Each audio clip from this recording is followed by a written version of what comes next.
Happens every time.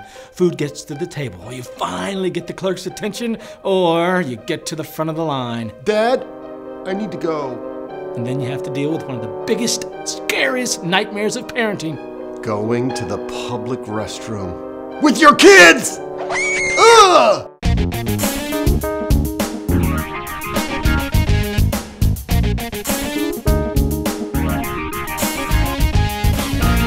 That's right, this week in the lab, we're going right into the public toilet. And since this is a dad site, we gotta deal with a fundamental injustice.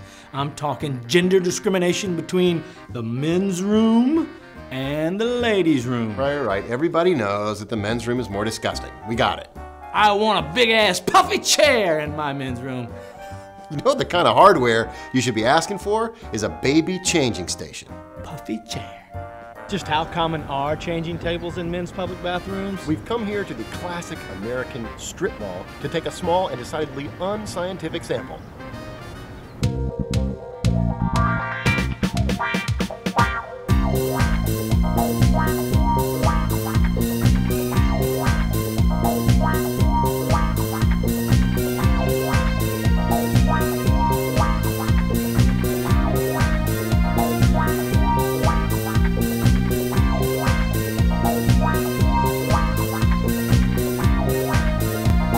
Okay, so we went to a bank, a grocery store, a couple of casual dining restaurants, some fast food restaurants, a coffee shop, and an office supply joint. And our findings were very interesting. 5 of the 9 men's rooms that we visited on our little tour had diaper changing stations in them. Now, what's really significant is when you compare that to the number we found in the ladies' rooms, which was none, because you can't go in there. We're not ladies.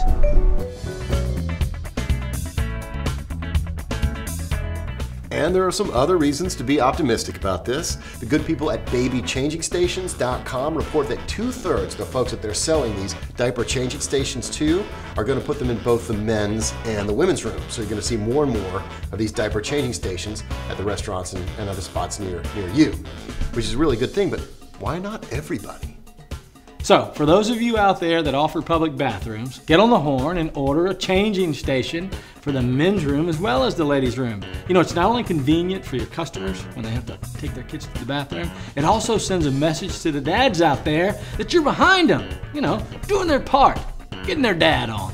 Yeah, and dads, don't be shy. If you've got a favorite restaurant or a coffee shop or something that doesn't have a diaper changing station, go to the manager and say, hey dude, why don't you throw up one of those diaper changing stations? It's only a couple $100 and it's gonna be a big help to all the dads out there. Give them a shout.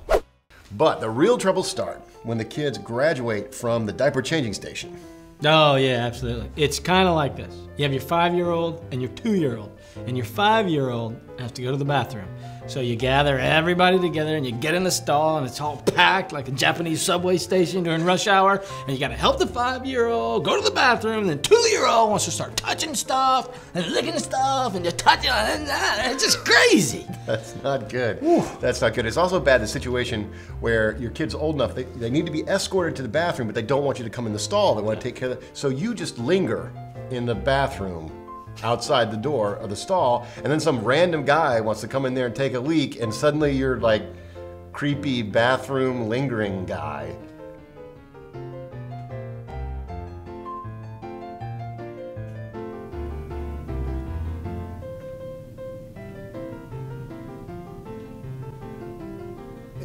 He's my kid.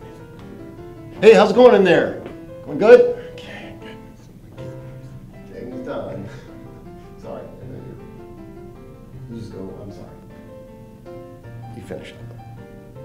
If you guys have got a tip or trick, an idea, a hack on how to manage your kids in a public restroom, please drop us a comment or go to dadlabs.com, sign up for the community and start a discussion there.